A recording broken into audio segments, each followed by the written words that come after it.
Forgetting is a part of diabetes. Sounds weird, right? I know. Let's discuss.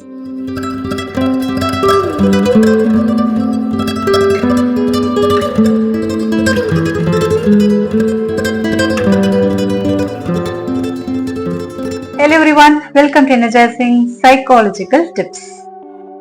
Recently, I came across a 62 years old retired postal employee in Delhi. She started forgetting appointments and repeating herself.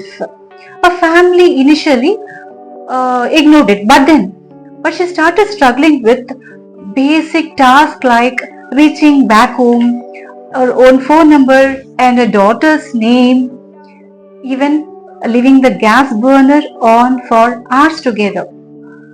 It's one of the instances. The family was like super worried, so they took her to a neurologist. The doctor's diagnosis was totally unexpected. Yes, it's Alzheimer's. A daughter witnessed that we had been managing her diabetes for 15 solid years. Now tell me, what comes into your mind when one suffers this hard? Honestly speaking, we are aware of the risk of kidneys, highs, or even weight loss. It's quite common. But no one worried about memory loss. You know what? When the brain becomes resistant to insulin, memory begins to falter. People don't realize that diabetes can quietly damage the brain over time. A 2021 study by European researchers published in JAMA, they observed more than 10,000 people aged between 35 years to 55 years or for more than 3 decades. A Lancet study also predicts that 197% suffers dementia cases by 2030. And it is strange that this link is so strong that researchers have begun referring to Alzheimer's as type 3 diabetes. See, it's not that everyone with diabetes will get Alzheimer's, but having diabetes doubles the risk, and of course, obesity can triple it. In many households, memory lapses are still disregarded as stress or normal aging. As a result, patients still suffer in silence. Yes, they still suffer in silence. Now it's very evident that there is a strong link between cognitive decline and diabetics. Also, we get rid of it. Let's take some necessary steps to prevent it. Number 1. We need to start screening for cognitive decline. That is, just like we screen eyes and kidneys. Number 2. Consume more Mediterranean style diet. That is, food which is rich in leafy vegetables and greeny vegetables with whole grains, nuts and healthy foods like that.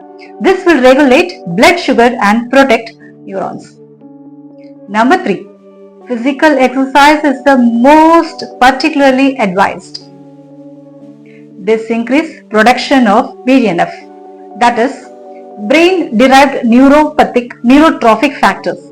This is nothing but a protein very crucial for brain cell growth. Let's see how psychological tips helps. Are you ready? Yes. Number 1. Stay mentally active.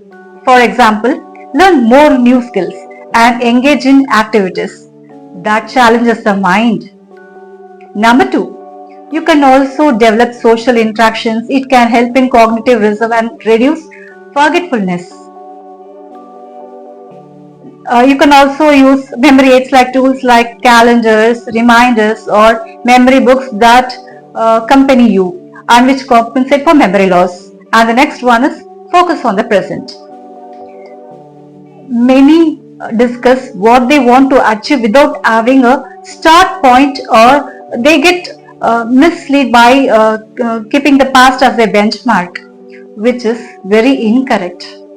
Too futuristic is also not correct. We live in a world where only uncertainty and surprises are only the constant.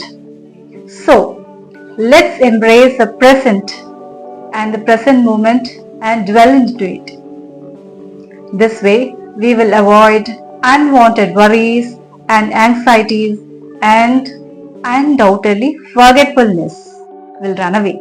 The next one is seek support. We need to connect with others who understand what you're going through, but be choosy on that is very important. Last but not least, stay positive. Focus on the things that brings joy and fulfillment. Just learn to see what is good in every single situation. This way, nothing can break you and nothing can shake you. If you made it this far, maybe something resonated. If you are, just kindly subscribe the channel and follow along, and share it with a friend who you think might need this. Until then, stay in the present moment, stay curious and stay kind and stay focused. Thanks for watching.